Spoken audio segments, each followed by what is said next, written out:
muaqibatun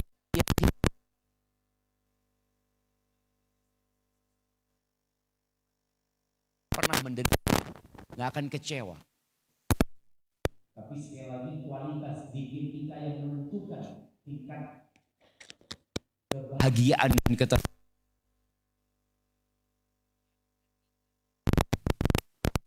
Baca subhanallah walhamdulillah wala ilaha illallah wallahu akbar 25 kali. Berapa jumlahnya? 100. Kali-kali baca ini. Subhanallah alhamdulillah wala ilaha illallah allahu akbar. Berapa kali? 25 kali. Jadi jumlahnya 100. Ini berdasarkan hadis yang diriwayatkan Imam Nasai dan hadis ini sahih. Yang keempat ini model orang yang terburu-buru. Baca subhanallah 10 kali. Alhamdulillah 10 kali. Allahu Akbar 10 kali. Jangan model ini terus yang antum baca. Karena model orang terburu-buru ya. Kadang-kadang kita mau kajian umpamanya atau kita ada urusan tetap baca ini. Nabi alaihi salatu wasallam mengatakan dalam hadis yang diriwayatkan oleh Abu Dawud, khaslatani au khallatani la yuhafidhu alaihima 'abdun muslim illa dakhala al-jannah. Ada 2 sifat. Tidaklah seorang muslim menjaga keduanya, artinya dia istiqomah mengamalkannya, melainkan dia akan masuk surga. Huma yasirun wa may ya'malu bihima qalil. 2 amalan ini atau 2 sifat ini mudah, tapi yang mengamalkannya sedikit. Apa kata Nabi SAW? Yusabbihu fi duburi kulli salatin. Dia bertasbih setiap selesai salat 10. Bertahmid 10. Bertakbir 10. Kata beliau sallallahu alaihi wasallam, fadzalika khamsun wa mi'a bil lisan. Jumlahnya 150 dengan lisan. Kok bisa 150? Nah, padahal jumlahnya 30 kali kan. Kata beliau, wa alfun wa khamsumi'ah fil mizan. Tapi itu 1.500 di timbangan kelak pada hari kiamat. Jadi subhanallah 10 kali, alhamdulillah 10 kali, kemudian Allahu Akbar 10 kali. Itu yang pertama, sifat yang pertama yang perlu dibaca. Terus beliau kasih pilihan, wa yukabbir arba'an wa thalathina idza akhadha majja'ahu. Kemudian sifat yang kedua yang tadi disebutkan, sedikit yang mengamalkannya padahal mudah diamalkan. Bertakbir 34 kali, bertasbih 33 kali, dan bertahmid 33 kali. Kapan dibacanya? Ketika mau tidur. Jadi tolong 2 amalan ini dijaga. Agar Allah SWT memasukkan kita ke surganya. Dan insya Allah tatkala orang mengamalkan hal ini dia akan mendapatkan kegembiraan. Kenapa kok disebut sedikit yang mengamalkan?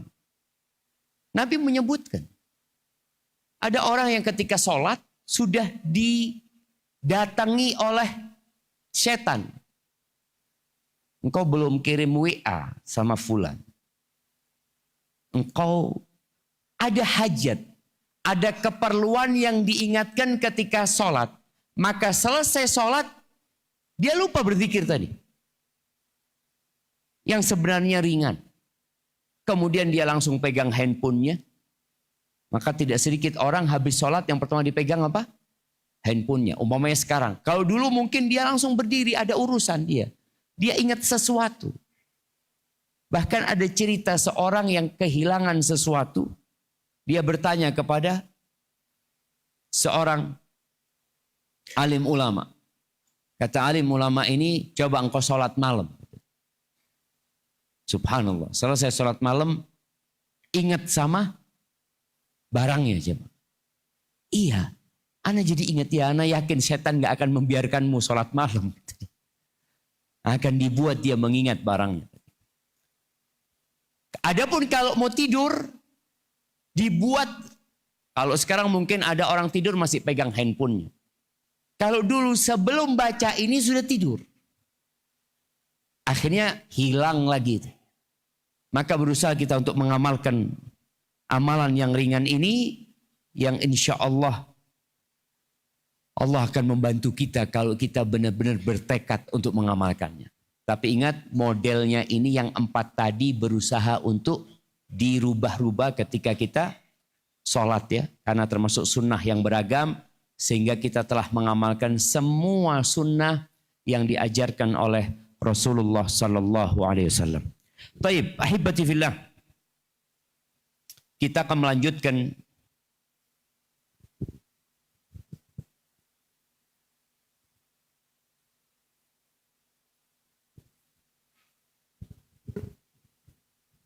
di doa nomor 42. Nah, doa agar diberikan akhiran yang baik. Kenapa doa ini penting? Rasul sallallahu alaihi wasallam mengatakan innamal a'malu bil khawatim. Amalan itu tergantung penutupnya. Ada orang yang di awal hidupnya Masya Allah istiqamah melakukan ketaatan. Tapi ternyata di akhir hayatnya ada banyak fitnah yang menggoda dia. Sehingga dia mati su'ul khatimah. Oleh karena itu, ini doa diriwayatkan dari Abu Bakar As-Siddiq radhiyallahu ta'ala anhu. Diriwayatkan secara marfu tapi dhaif. Tapi ini sahih Abu Bakar yang baca doa. Abu Bakar yang kita berulang kali menyebutkan bagaimana semangat dia beribadah. Dia ingin masuk dari semua pintu surga. Dia beribadah dengan hartanya, dengan jiwa, raganya, dan waktunya, serta energinya. Beliau berdoa mengatakan, Allahumma ja'al khaira umri akhirahu. Ya Allah, jadikan sebaik-baiknya usiaku pada bagian akhirnya. Wa khaira amali khawatimahu. Dan sebaik-baiknya amalan perbuatanku atau amal perbuatanku pada penutupnya. Maka ada orang puasa Ramadan umpamanya. Masya Allah. Di awal Ramadan, dia sholat tarawih. Dia puasa.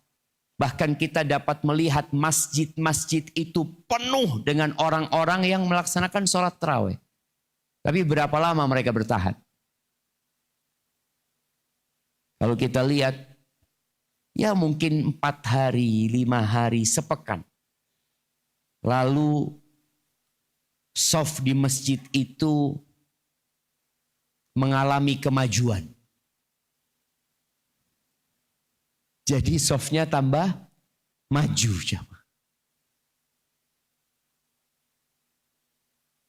Di akhirnya sudah nggak sholat tarawih lagi. Sibuk belanja. Persiapan untuk Idul Fitri. Yang ibu-ibu sibuk masak. Padahal puncak dari ibadah Ramadan itu kapan? Di akhirnya. Di 10 hari terakhir. Kok malah dia nggak terawih? Padahal di situ ada Lailatul Qadar.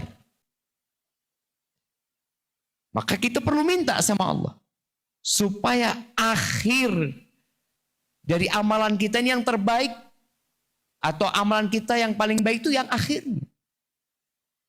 Seperti kita kajian umpamanya. Usahakan kita sampai selesai.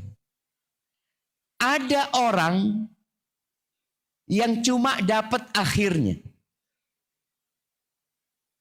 Seperti orang yang sholat Jumat telat. Selalu datangnya khutbah kedua. Lalu dia berdalil dengan apa? Yang penting akhirnya. Padahal nih amalan berkelanjutan gitu. Mulai dari hadirnya imam, bagaimana malaikat-malaikat itu membuka kitab, mencatat orang yang hadir. Ketika imam naik mimbar, malaikat tutup buku. Nih orang cuma terakhir datang. Makanya kenapa banyak orang tidak sadar-sadar dengan kesalahannya, karena dia tidak pernah dengar pencerahan yang diberikan imam, yang kebanyakan dilakukan di khutbah pertama. Di khutbah kedua, ia sedikit mengingatkan lalu doa. Maka ingat, berusaha untuk mengamalkan dari awal sampai akhir. Ada orang-orang yang mengatakan, enggak, saya nanti kalau tua mau tobat. Yang penting kan akhirannya, Ustaz. Berapa banyak anak muda yang kalau ditanya, kamu ada keinginan mau tobat enggak? Ya tentulah, Ustaz. Insya Allah lah anak umur 70. Kenapa? Karena dia melihat ada fulan. Fulan itu dulu anak nakal, Ustaz. Enggak bener. Umur 70 tobat. Mati habis gitu. Dia berharap seperti orang itu. Padahal umur orang enggak ada yang tahu. Berapa banyak anak-anak muda yang meninggal dunia sebelum sampai umur 70 tahun. Maka ingat, walaupun tadi yang menjadi tolak ukur adalah akhirannya, kita harus memulai kebaikan itu sejak dini. Insya Allah orang yang memulai kebaikan sejak dini dengan ikhlas, Allah matikan husnul khatimah. Dan Allah tutup amalnya dengan yang terbaik. Wa khaira ayyami yauma alqa.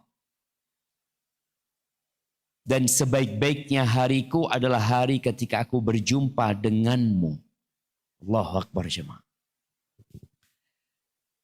Semua insya Allah akan berjumpa dengan Allah tanpa ada penerjemah. Gak pakai jubir. Kita akan bicara langsung sama Allah Azza wa Jalla. Ada hari perjumpaan dengan Allah adalah hari yang paling buruk. Buat siapa? Buat orang yang gak ikhlas ketika beramal. Rasul sallallahu alaihi wasallam menyebutkan bahwa neraka itu disulut dengan 3 orang. Koreknya api neraka itu 3 orang yang baik hidupnya. Insya Allah semua orang di kampung kalau melihat orang ini, dia akan mengacungkan 2 jempolnya. Orang soleh, Ustadz, Masya Allah. Yang pertama siapa? Alim, Ustadz. Jadi korek api neraka itu Ustadz. Dan hafal Quran. Mengajarkan ilmunya kepada manusia. Yang kedua, orang yang mati syahid. Yang mati di medan perang. Yang ketiga, orang kaya yang baik hati. Jadi koreknya. Pada hari perjumpaan dengan Allah Azza wa Jal, Allah bertanya sama dia. Ini ustadz didatangkan. Ini orang yang alim, yang hafal Quran didatangkan. Allah paparkan kepada dia nikmat-nikmat yang pernah Allah berikan. Dan orang ini mengakui. Iya ya Allah, Engkau telah berikan semua nikmat itu kepadaku. Lalu Allah bertanya kepadanya. Jalla jalalu, madza amilta biha? Engkau pakai buat apa nikmat itu? Apa kata orang ini? Ta'allamtu fika wa 'allamtun nas wa qara'tu fikal Quran. Ini hari perjumpaan dia sama Allah, dia membuat sebuah pernyataan. Tatkala dia ditanya, dia jawab, aku belajar dengan nikmat yang kau berikan kepada aku untuk mencari keridhaan. Dan aku ajarkan ilmu itu kepada umat manusia untuk mendapatkan keridhaanmu. Dan aku menghafal Al-Quran, membaca Al-Quran untuk mendapatkan keridhaanmu ya Allah. Lillahi ta'ala dia mengatakan. Pada hari dia berjumpa dengan Allah, Allah mengatakan kepada dia, kadzabta, bohong. Bayanginnya. Bohong. Innama ta'allamta liyuqala alim wa qara'ta liyuqala qari. Engkau belajar hanya untuk mendapatkan gelar ustaz, kiai, orang yang alim. Dan engkau menghafal Al-Quran untuk mendapatkan gelar al-qari. Orang yang bacaannya bagus. Yang tatkala menjadi imam orang-orang pada menangis. Kata Allah Azza wa Jalla, waqad qil. Dan yang engkau inginkan sudah engkau dapatkan di dunia. Orang-orang sudah menyebutkan engkau. Bahwa engkau orang yang alim.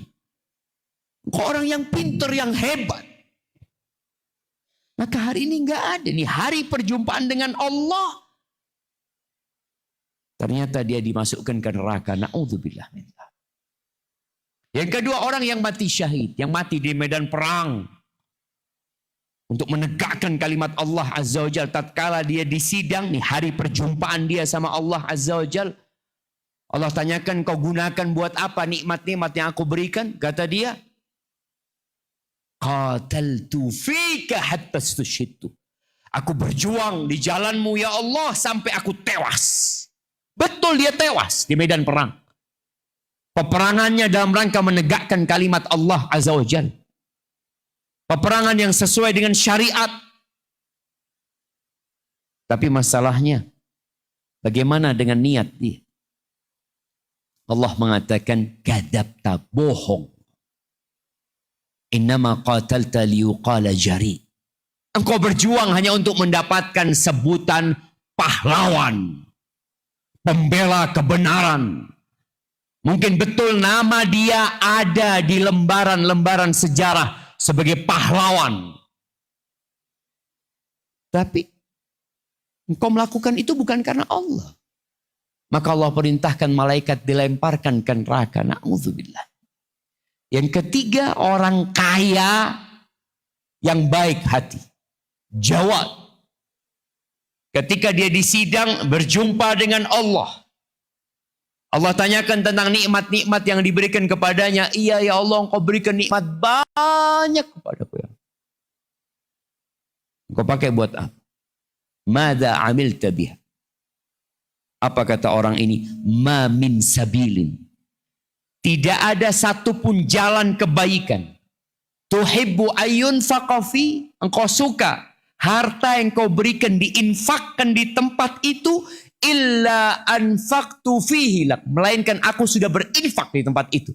Laka lillahi ta'ala. Korban yang ada di Sumatera, di Bantu. Ini orang baik jemaah. Masjid dia bangun, sekolahan dia dirikan, janda-janda dia santuni. Dia berangkat umroh, berangkat haji. Pokoknya baik sekali orang ini. Tapi tatkala berjumpa dengan Allah, Allah mengatakan, kadzabta, bohong. Innama anfaqta liyuqala jawad. Engkau berinfak hanya untuk mendapatkan gelar al-jawad. Orang yang baik hati, orang yang mulia, orang yang suka membantu orang lain, orang baik, fulan ini. Iya, itu kacamata manusia yang tidak tahu dengan isi hati orang ini. Oleh karena itu jamaah, sebagian ulama mengatakan, idza lam tukhlis la tat'at. Kalau engkau enggak ikhlas, enggak usah capek-capek engkau beramal. Enggak diterima. Enggak usah capek-capek. Apa gunanya kita beramal? Capek. Itu tadi perang. Mati di medan perang. Tapi enggak ikhlas, enggak ada gunanya. Maka bagaimana Abu Bakar berdoa minta hari yang paling indah itu adalah hari ketika berjumpa dengan engkau.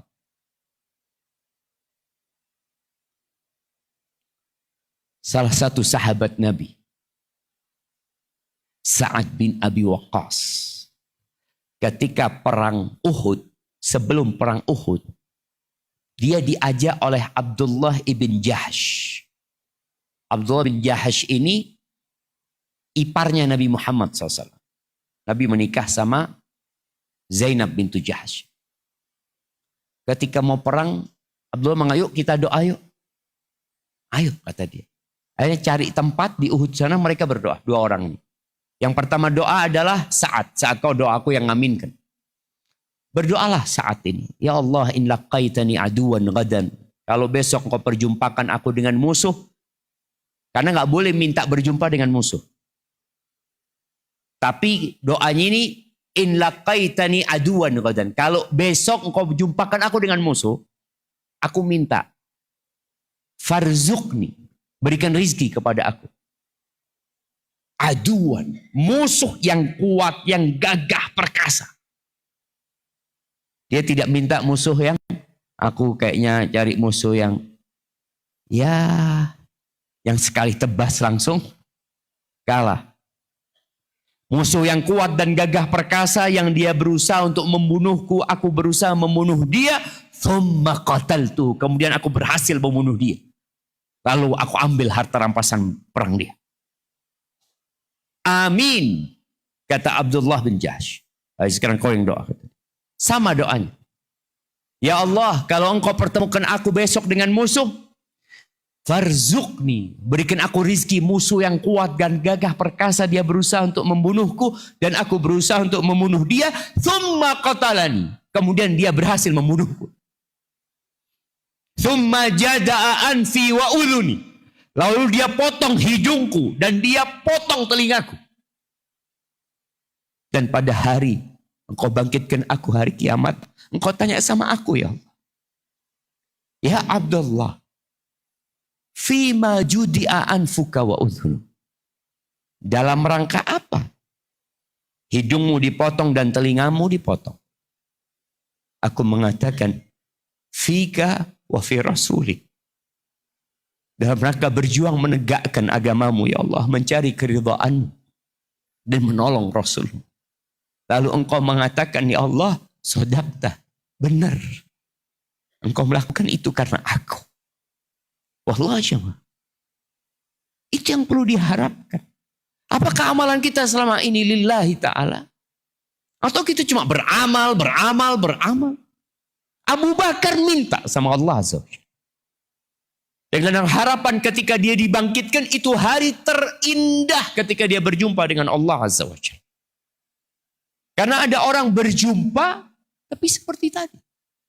Allah murka sama dia, dan Allah masukkan ke dalam neraka. Na'udzubillah min dzalik. Baik, yang selanjutnya. Ini doa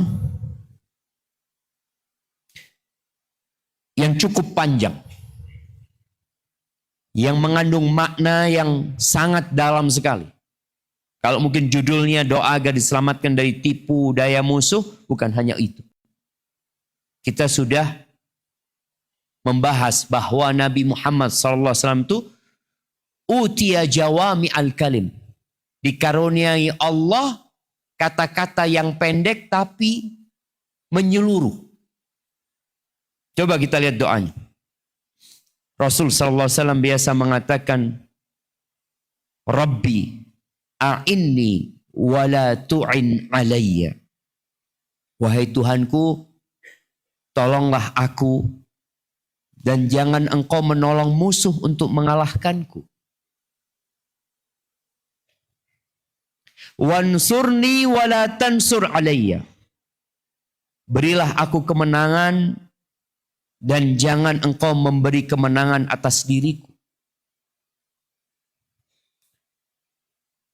Wamkurli wa la tamkur alayya.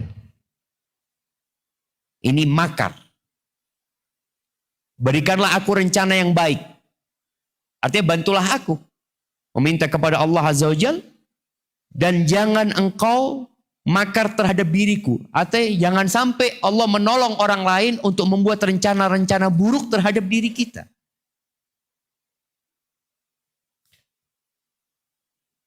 Lalu beliau berdoa, wahdini wa yassiril hudaliya. Berilah aku petunjuk dan mudahkanlah petunjuk itu bagiku. Ada salah satu jamaah kemarin cerita. Dia dari Jambi. Dia cerita, ana itu dulu sebagai pengikut Syiah. Dia jadi Syiah sejak kuliah. Bertahun-tahun dia jadi Syiah. Dan subhanallah dia cerita, di Jambi itu ada sebuah radio. Radio pondoknya Ubay bin Ka'ab di sana. Dia ngomong, ana gak suka Ustaz dengan dakwah ini. Ana benci. Tapi subhanallah, setiap di mobil itu ana mesti nyetel radio itu. Bagaimana bencinya ana kepada Abu Bakar katanya. Bagaimana bencinya ana kepada Aisyah.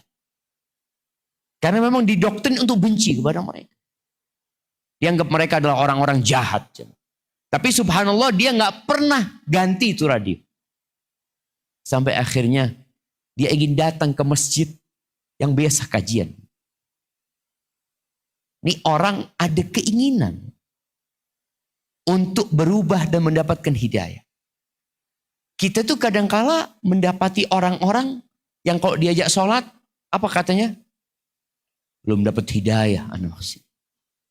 Jadi gak mau, gak puasa Ramadan. Ngomongnya belum, doakanlah supaya dapat hidayah. Oke, kita doakan, tapi engkau doa juga minta hidayah.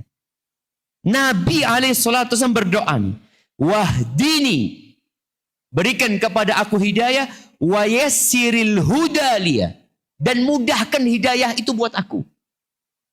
Sehingga mudah dapat petunjuk. Karena ada orang yang sulit dikasih tahu jemaah. Kemudian beliau berdoa, wansurni ala man bagha alayya.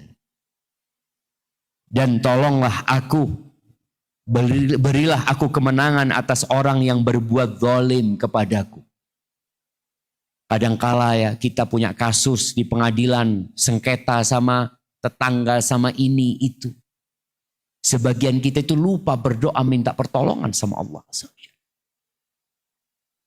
Maka hendaklah kita membaca doa ini. Lalu beliau berdoa, Rabbi ij'alni laka syakkaran. Wahai Rabbku, ini bukan Allahumma ya. Kita lihat tadi doanya sejak awal, Rabbi. Nggak pakai Allahumma. Rabbi ij'alni laka syakkaran. Jadikan aku hambamu yang syakkar. Orang yang bersyukur itu bisa disebut syakir.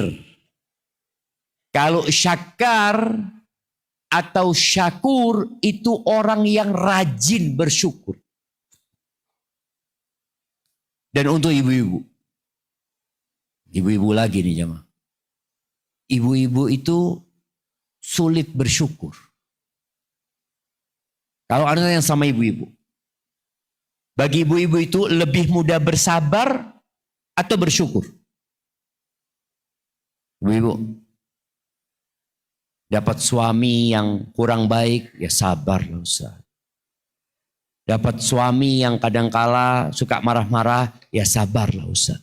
Kalau dapat suami yang baik, kemudian berbuat salah sedikit, semuanya salah. Dia akan lupa dengan semua kebaikan suaminya. Makanya Rasul SAW ketika menyebutkan perempuan banyak masuk neraka, karena sulit bersyukur. Kalau sabar, sabar perempuan itu jangan. Ana pernah dikirimin oleh seorang perempuan satu potongan video. Ada video karena dia punya masalah sama suaminya. Maka potongan video itulah menghibur dia lah untuk dia bersabar. Ana baca komentarnya, banyak ribuan komentarnya tuh. Rata-rata perempuan itu mengatakan apa? Sama aku punya suami kayak gitu. Ya udah, mau diapain? Sabar. Sabar, sabar, sabar semua jemaah. Kenapa? Karena dia hanya fokus kepada kesalahan, lupa dengan kebaikan. Emangnya suaminya nggak punya kebaikan? Kok bicaranya sabar terus? Kapan bersyukur? Maka tolong belajar bersyukur.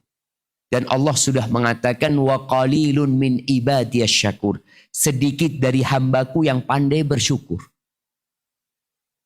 Ini doa dibaca dan doa yang diajarkan kepada Mu'ad yang sudah kita bahas. Allahumma a'inni ala dzikrika wa syukrika. Agar aku pandai bersyukur kepada. Ini minta Rabbi ja'alni laka syakkaron. Pandai bersyukur, sering bersyukur kepadamu. Laka dzakkaron. Rajin atau banyak zikirnya. Orang yang berzikir itu disebut dzakir. Kalau banyak zikirnya disebut zakkar. Yang banyak zikirnya. Laka rahaban. Kepadamu sangat takut. Sangat takut sama Allah. Karena rasa takut ini yang membuat kita jadi meninggalkan kemaksiatan. Tidak meremehkan kemaksiatan. Kemudian laka muti'an. Taat kepadamu ya Allah. Jadi minta syukur, minta zikir, minta takut, dan minta ketaatan. Ilaika mukhbitan. Tunduk kepadamu. Jadi taat plus tunduk. Ada orang patuh. Antum pernah ada orang-orang yang kalau disuruh enggih. Enggih tapi boten kepanggil tapi enggak diamalin gitu loh jamaah. Ada orang yang iya tapi enggak sebenarnya. Nih minta taat dan tunduk. Laka awahan. Subhanallah. Kepadamu sering merintih. Jadi punya masalah apa? Curhatnya sama siapa? Sama Allah. Dan kita melihat di masa kini banyak orang-orang yang NPD ya. NPD ini kata-kata yang sering disebutkan oleh bapak-bapak apa ibu-ibu? Nah, iya. Jadi ngeluhnya itu cari perhatian. Ngeluhnya di status. Ada apa gitu loh. Ana pernah menegur satu orang. Dia punya masalah. Kemudian dia bikin status. Yang dibaca oleh seluruh. Ya siapa saja bisa baca. Ana ngomong kenapa engkau harus sampaikan itu. Sampaikan masalahmu kepada seluruh manusia. Yang boleh jadi tidak ada satupun yang peduli kepadamu. Lupa kita untuk mengeluh sama Allah Azza wa Jalla. Kau punya masalah apapun minta sama Allah. Keluhkan sama Allah Azza wa Jalla. Bukan sama manusia. Laka. Untukmu ya Allah aku suka merintih. Laka awahan muniba. Dan kembali kepada Allah. Taubat kepada Allah Azza wa Jalla. Lalu setelah itu. Nabi berdoa. Rabbi. Wahai Rabbku, taqabbal taubati. Terimalah taubatku ya Allah. Waghsil haubati. Cucilah kesalahanku. Ada orang yang tobat, tapi masih ada sisa-sisa kesalahan. Ada nista dalam hatinya. Maka di sini minta waghsil haubati. Cucilah kesalahan-kesalahanku ya Allah. Wa ajib da'wati. Jawablah atau kabulkan doaku.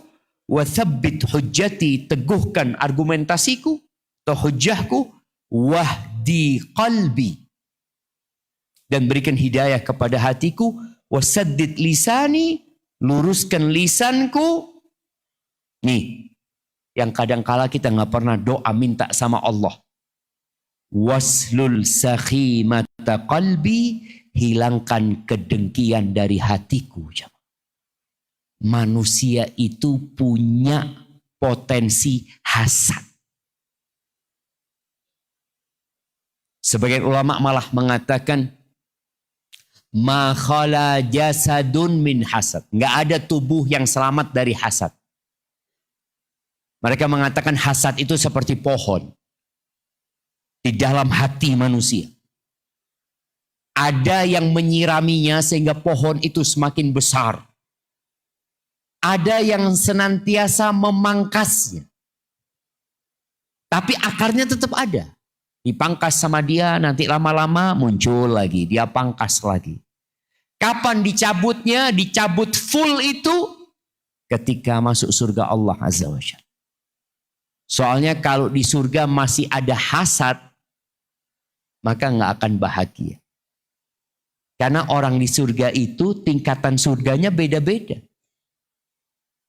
Antum ketemu sama sohibnya nanti di surga, Masya Allah, kabar antum. Antum di surga nomor berapa gitu loh. Kalau kayak sekarang tanya, antum di kamar berapa gitu loh. Masya Allah, VVIP gitu kan. Kalau di surga masih ada hasad, nggak akan bahagia.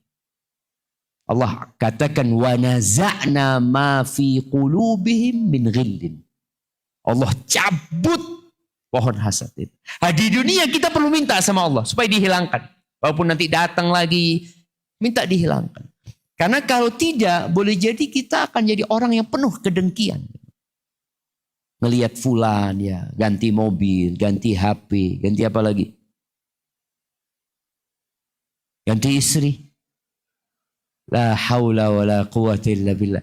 Ternyata ada jamaah. Jamaah-jamaah yang capek sama istrinya. Doakan istrinya. Jadi kalau ini doa buat kita, boleh kita doa buat istri kita. Ya Allah, bantulah istriku. Tolonglah istriku. Jadikan dia hamba yang pandai bersyukur. Jadikan dia ini. Baca doa ini untuk orang yang kita tujukan. Yang punya masalah sama orang tuanya, niatkan buat orang tuanya. Ya Allah, bapakku tolonglah dia. Ibuku tolonglah dia ya Allah. Jadikan dia orang yang pandai bersyukur. Yang pandai berzikir. Terus kita baca untuk orang-orang yang kita inginkan. Jadi ini nomor 43. Baik, doa nomor 44.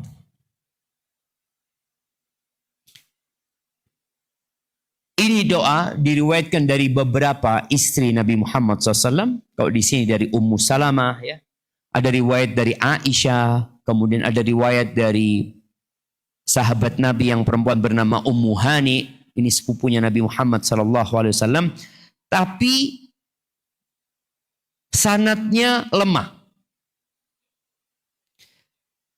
Adapun riwayat Ummu Salamah ini dihasankan oleh Al-Haytham. Di mana dia Ummu Salamah minta doa kepada Nabi SAW. Ala tu'allimuni da'watan ad'u biha li nafsi. Wahai Rasulullah, ajarkan, maukah engkau ya? Ini maukah engkau mengajarkan kepada aku doa yang aku baca untuk diriku? Bala, tentu kata Nabi SAW. Lalu beliau mengatakan, quli, katakanlah, Allahumma Rabban Nabi Muhammad. Ya Allah, Tuhannya Nabi Muhammad SAW. Ighfirli dhambi. Yang pertama diminta apa? Ampuni dosaku. Ini sebagai bentuk pengakuan kita kalau kita banyak dosanya. Wa adhib ghaidha qalbi. Dan hilangkan kemarahan atau kedongkolan dari hatiku. Ya, ada orang yang mudah marah, yang kemudian kalau marah disimpan. Jadi karakter manusia itu beda-beda.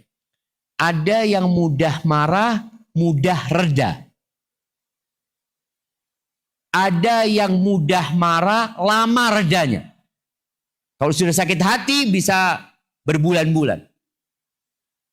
Ada yang sulit marahnya tapi cepat redanya. Kemudian ada yang sulit marahnya juga lama redanya. Hendaklah kita mengenali karakter kita masing-masing.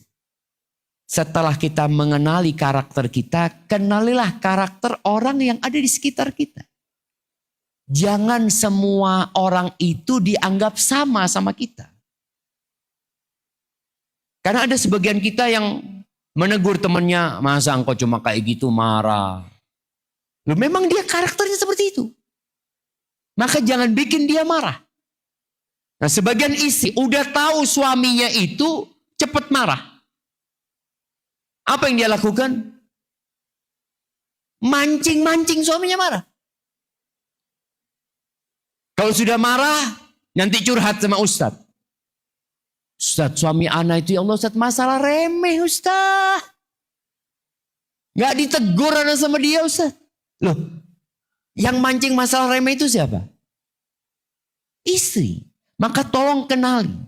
Bersyukurlah kalau punya suami yang marahnya sulit dan cepat reda. Itu Masya Allah. Tapi biasanya orang-orang kayak gini jangan sering-sering dipancing. Kadang-kala juga hilang sabarnya. Ada yang kalau tadi jarang marah suami anak Ustaz. Tapi kalau sudah marah Ustaz, jadi jelek dia Ustaz. Jangan bikin suamimu jelek.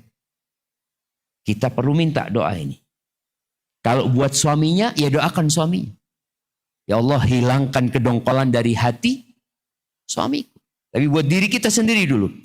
Wa adhib ghaidha qalbi wa ajirni min mudillatil fitan. Dan lindungi aku dari fitnah-fitnah yang menyesatkan. Rasul sallallahu alaihi wasallam pernah mengatakan kepada para sahabatnya, badiru bil a'mal. Segera kalian beramal. Nih kita dapat hadis, kita dapat amalan, amalkan. Jangan ditunda-tunda. Kenapa? Kata Nabi SAW, fitanan kakita illailil mudlim. Segeralah kalian beramal sebelum datangnya fitnah-fitnah. Akan datang tuh fitnah-fitnah. Yang seperti potongan malam yang gelap gulita. Orang kalau dari terang tahu-tahu gelap jamaah. Dia akan kebingungan. Boleh jadi dia takut kemudian dia lari dan nabrak-nabrak lari. Boleh jadi dia ingin menyelamatkan dirinya tapi karena tidak punya cahaya dia terjerumus ke dalam lubang yang dalam. Gara-gara dia nggak punya cahaya, dia dalam kegelapan berjalan, tahu-tahu ada ular yang mematuk dia. Maka Nabi SAW menyuruh para sahabat untuk segera beramal. Karena amal itu akan menjadi cahaya yang menyelamatkan dari fitnah. Ketika fitnah itu datang, apa kata beliau SAW? Yusbihur rajulu mu'minan wa yumsi kafiran. Akan muncul manusia-manusia yang pagi harinya beriman, sore harinya kafir.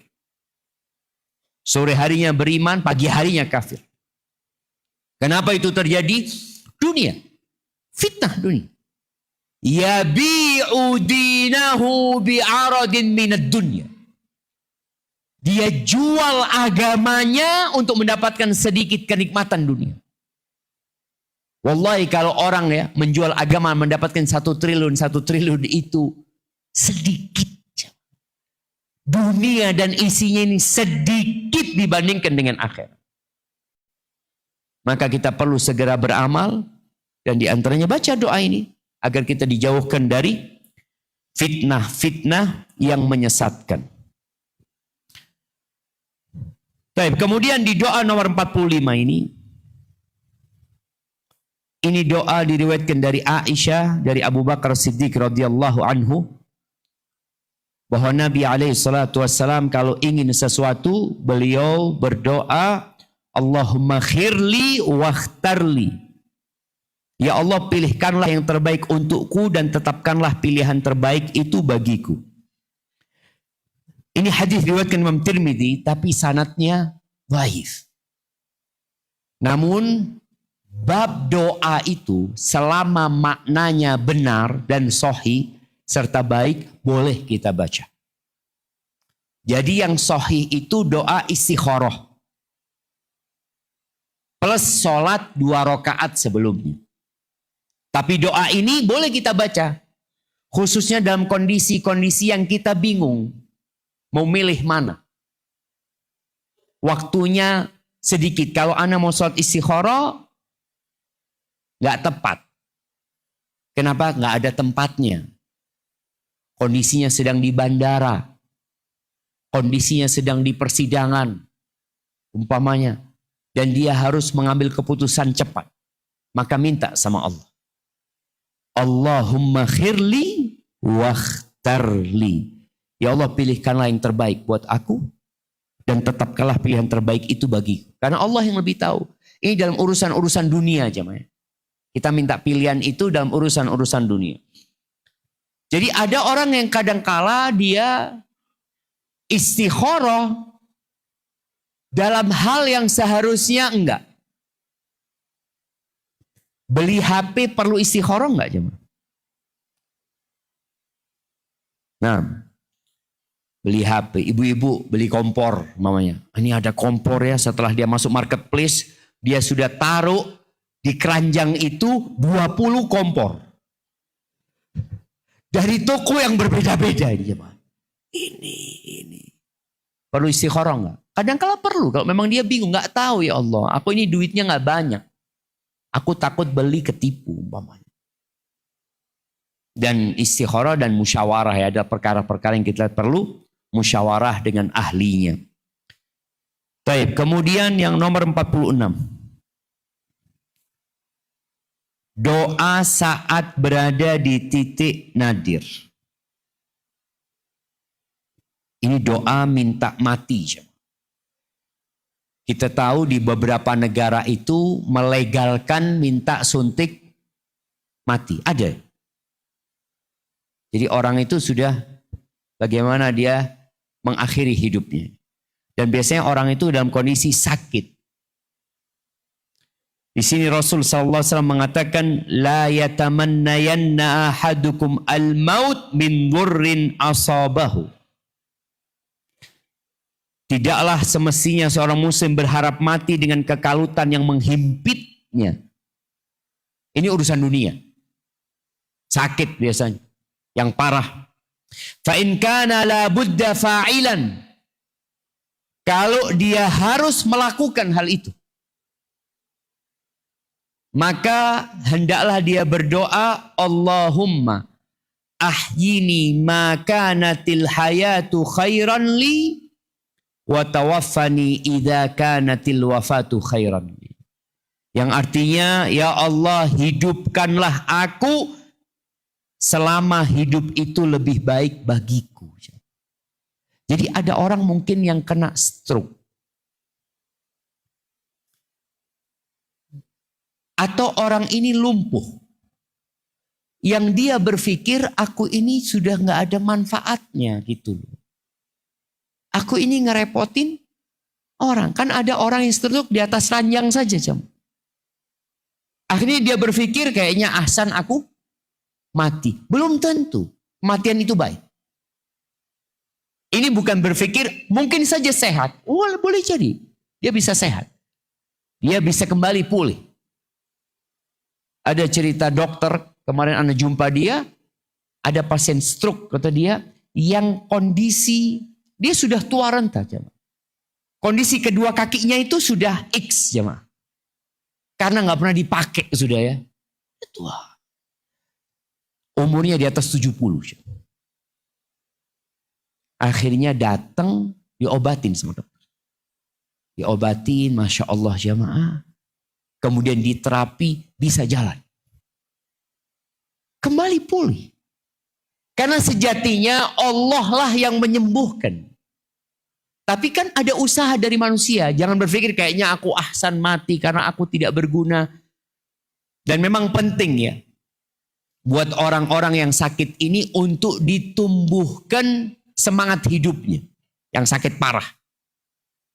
Karena yang menyebabkan penyakit itu semakin parah adalah keputusasaan dia.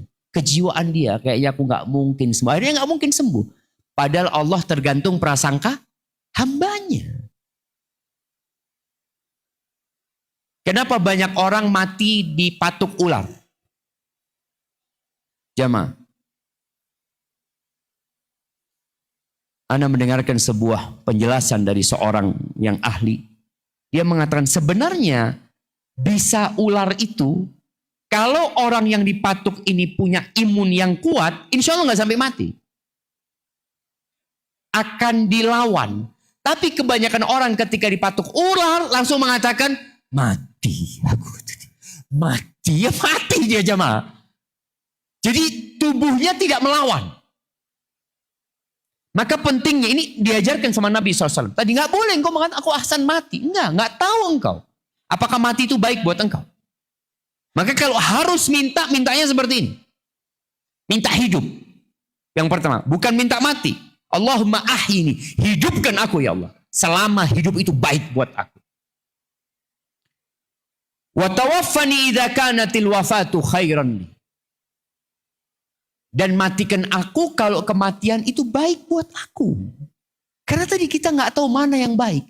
Boleh jadi tambah umurnya, tambah amalannya. Dan kalau ada yang punya orang tua diranjang saja jamaah ya. Yang mungkin dia nggak bisa kemana-mana atau ya sudah nggak bisa beraktivitas. Salah satu obatnya itu fulus jemaah. Kasih dia fulus. Karena kebanyakan anak itu kalau orang tuanya sudah sepuh, sudah sakit-sakitan, nggak dikasih fulus. Tapi yang diminta dikasih. Mau apa ibu? Mau apa ayah? Jangan ditanya mau apa. Tapi kasih fulus nih. Mau apa tinggal beli. Jadi dia punya semangat hidup. Karena dia merasa aku masih bermanfaat. Cucu-cucunya datang dikasih fulus. Kira-kira cucunya kepingin neneknya cepat mati? Enggak, jangan. Setiap kita ketemu nenek kasih fulus masalahnya. Tapi kalau di cucu setiap ketemu nenek. Cuma berjabatan tangan terus gak ngapa-ngapain ya. Dia pikir, kapan nenek mati ya? Kok kayaknya merepotkan ayah? Boleh jadi. Tapi kalau dikasih fulus, Masya Allah. Dan kasih fulus yang banyak. Ya kalau punya banyak fulus ya. Insya Allah tadi dia masih bisa bersedekah, dia masih ini, itu ya. Sehingga semangat hidup. Maka kalau ada keluarga kita tadi yang merasa putus asa, kemudian dia berpikir lebih baik mati, kita kasih penjelasan. Boleh jadi hidupmu itu menghapuskan dosa. Dan penyakit yang datang, itu datang menghapuskan dosa-dosa dan meninggikan derajat. Kata Nabi SAW, "Idza sabaqat lil abdi manzilatun indallah." Kalau Allah sudah menetapkan buat hamba ini kedudukan di surga. Allah sudah tetapkan. La yablughuha bi amalih. Amalannya nggak cukup untuk sampai ke sana. Maka Allah berikan bala kepada orang ini. Di tubuhnya, di hartanya, di keluarganya, sampai dia berjalan di muka bumi ini gak punya dosa. Jadi itu karunia sebenarnya. Allah kalau cinta sama hambanya, Allah kasih bala. Jamaah masih bangun atau perlu ditembak? Kalau perlu ditembak, anak panggil coach. Ini. Baik. Kemudian selanjutnya, kita sampai jam berapa? Jam 6. Yang selanjutnya di hadis nomor atau di doa nomor 47. Ini doa secara sanadnya dhaif jamaah. Tapi sekali lagi anak ingatkan, doa itu boleh kita buat sendiri.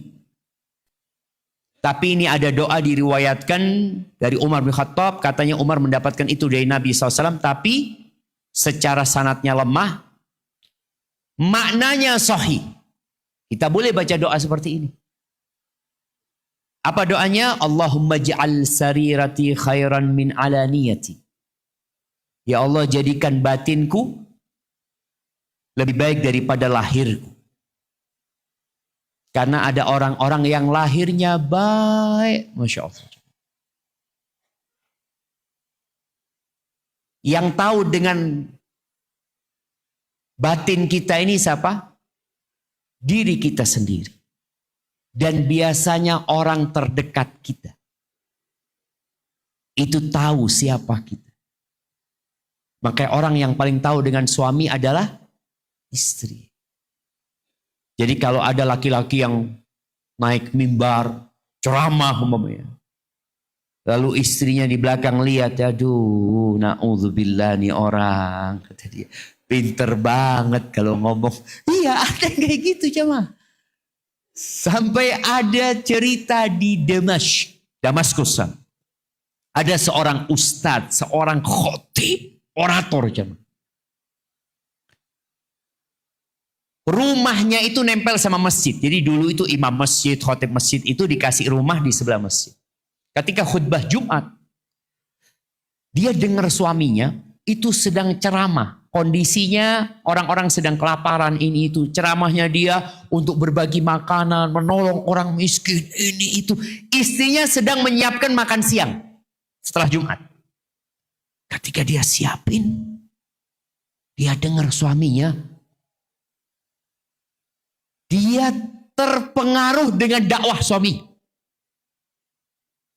Lalu dia sodakolkan semua makanan itu jemaah. Selesai sholat Jumat, pulang suaminya. Ayo, mana makan siang kita? Kata dia. Kata istrinya, bang, afwan bang. Aku kira engkau sudah berubah, kata dia. Berubah apa? Kata dia. Engkau tadi nyuruh sodako ini itu. Aku ini ceramah sama penduduk Damaskus, bukan kepadamu, kata dia. Tadi ada orang-orang yang memang pura-pura baik. Lahirnya kalau ketemu orang ya tersenyum ya. Tapi kalau ketemu istrinya langsung wajahnya cemberut. Ada istri juga kayak gitu. Kalau ketemu kawannya senyum-senyum, ketawa-ketawa. Pas datang suaminya langsung model wajahnya itu serius coba. Ini ada orang-orang yang lahir batinnya kadang-kala nggak sama. Kita lihat Umar bin Khattab doanya, Allahumma ja'al sarirati khairan min alani. Minta batinku lebih baik daripada lahirku. Boleh jadi orang memandang fulana biasa-biasa aja fulan. Tapi ternyata ketika dia sendirian, dia luar biasa sama Allah Subhanahu wa taala. Di antara yang mendapatkan naungan dari Allah pada hari tidak ada naungan kecuali naungannya, ada 7 kan? Ada 7 golongan yang akan mendapatkan naungan dari Allah pada hari tidak ada naungan kecuali naungan Allah Subhanahu wa taala. Sebutkan bapak-bapak 4, ibu-ibu 3. Nah, siapa yang mau nyebutin?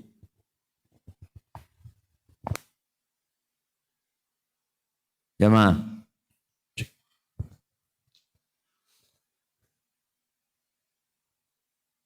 Masa nggak ada? Ini hadir jiwa raganya. Mau ditembak Ustaz. Yang nembaknya suaranya lagi habis. Assalamualaikum bismillah. Waalaikumsalam warahmatullahi wabarakatuh. Salah satunya adalah orang yang bersedekah dengan tangan kanannya tapi tangan kirinya tidak mengetahui. Orang yang Bersedekah dengan tangan kanannya, tangan kiri tidak mengetahuinya. Yang kedua, pemuda yang menghabiskan usia mudanya dengan ketakwaan kepada Allah. tuh. Jadi kalau orang tua rajin ke masjid beda dengan anak muda yang rajin ikut kajian. Beda. Maka anak muda spesial. Karena di saat orang-orang yang seumur dia sedang main-main, dia ngaji, dia belajar, dia taat. Baik, yang ketiga. Boleh. Buat antum. Cuma 2. Boleh dibagi-bagi Ustaz. Oke, enggak apa-apa. Kasih hadiahnya lah. Kasih separuh hadiahnya. Nah, silahkan. Siapa yang mau nambahkan 2? Kita lihat ya, yang pertama disebutkan nama beliau itu adalah orang yang sedekah sembunyi-sembunyi. Jadi memang harapan kita punya amalan yang istri kita sendiri nggak tahu. Anak kita nggak tahu. Orang tua kita nggak tahu. Yang tahu cuma kita sama Allah Azza wa Jalla. Baik. 3, 4. Bismillah. Assalamualaikum Ustaz. Waalaikumsalam warahmatullahi wabarakatuh. Menambahkan lelaki yang hatinya terkait di masjid. Laki-laki yang hatinya bergantung di masjid. Kayak lampu ini nih. Kemanapun dia pergi badannya di pasar. Nah, tadi kalau bicara jiwa raga ya. Raganya di pasar. Raganya di kantor.